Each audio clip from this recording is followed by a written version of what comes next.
Finally, we're back to work on my 1UZ swapped 89 Toyota pickup that we are 3-linking. The truck has been out of the shop for a whole week because we did a 3-4 swap out of a buddy's truck. And in the meantime, while this truck was down, we got a delivery. Coilover springs. Before, the used coilovers that were in this thing was a 400/300 combination, which is just way too much spring for this. And instead, I think I ordered 200 and 150 springs. How did I get on that number? I went on a Facebook page and just asked other guys who had a 1UZ swap with a 3-link, and here we are. So let's throw them in, because I'm really excited to see this thing at ride height for real.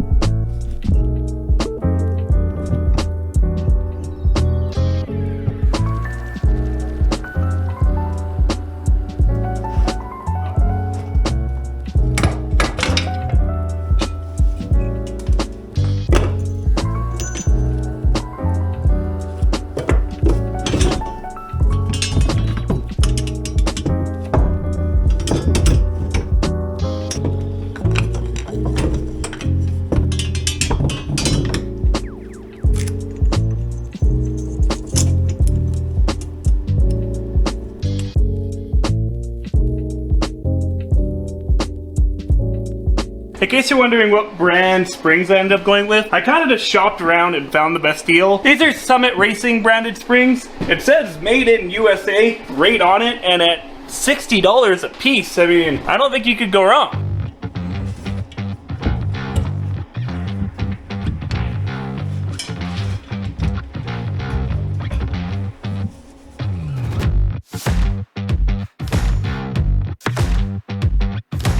Well, that's it. The coilover springs are in the coilovers, and the coilovers are in their home, and the truck is down on its own weight. This right here is ride height-ish. I still gotta build the front bumper. It still needs the winch on the front, so it's still gonna come down a hair. This is such a huge step to actually be down on ride height, because that means the 3-link, it's done. I've got like nothing else to do to it, which is, I've been working on this for so long, but that feels good. What can I say? It's now time to pull the tires back off, and I'm going to throw a new seal kit at the front diff, put the gears back in, and get this truck back into 4x4 status. Because when I have to move this thing in and out of the shop with my yard being all snow and ice, it's kind of a pain in 2-wheel drive. So the third member that I use in my front diff is a E-locker third member. I got it set up with 456 gears, and really the thing's just grimy right now from being in use in the truck for years. So before we slap it in, I'm gonna quickly clean it up, get it all pretty, and then lay down some RTV and put it in its place.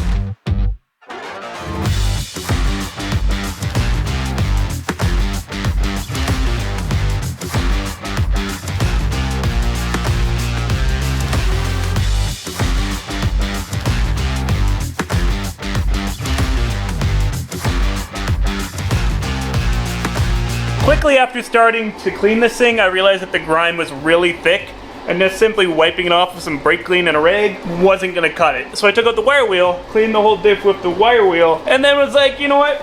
It's so clean, it'd be a shame not to repaint it. So now it's painted, which is good, but it means I can't install it today and get the front end together like I wanted to. So the paint that I put on it was extremely like sludgy and thick because it was freezing in here until I got the wood stove going, which is why I painted it right next to the stove. So hopefully it'll actually dry over the next day, and we'll get back to it tomorrow. So I guess I'll see you then. It is the next day, the paint is dry, so let's crawl underneath this truck, spread some RTV, and get that third member installed.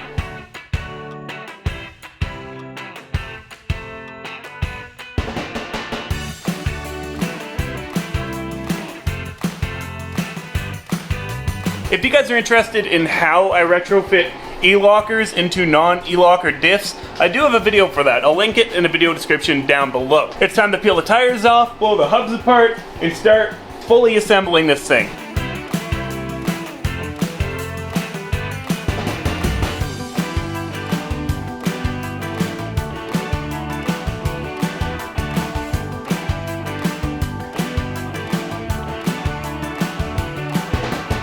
So I was cruising along here, and then I realized that I'm missing something.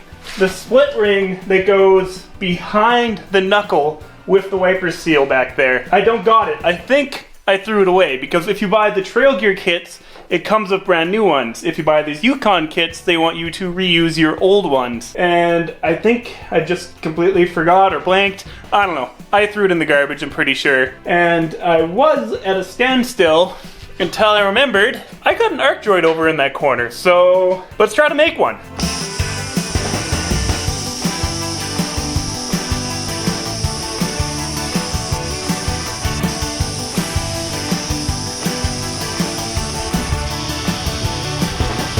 Have I mentioned that I freaking love the arc droid because it is awesome? In a couple of minutes, I just made the part that I needed. I spent some time today looking around. I went to the dealership to see if they can order one, and then ultimately I was like, duh, just make one of the arc droids. And I did, so we're back in action.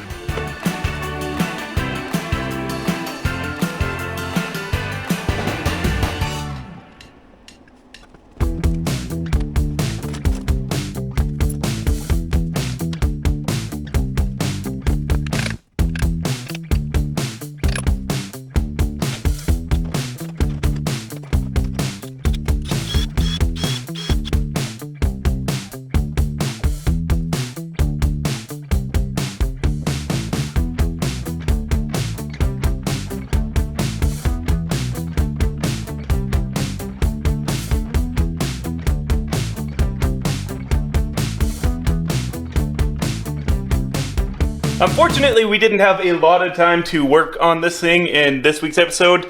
Last week, we actually had my buddy's F350 in the shop, which needed the high pressure fuel pump to be replaced, and that actually required lifting the cab up on the F350 so that we can remove the turbos to then access the fuel pump.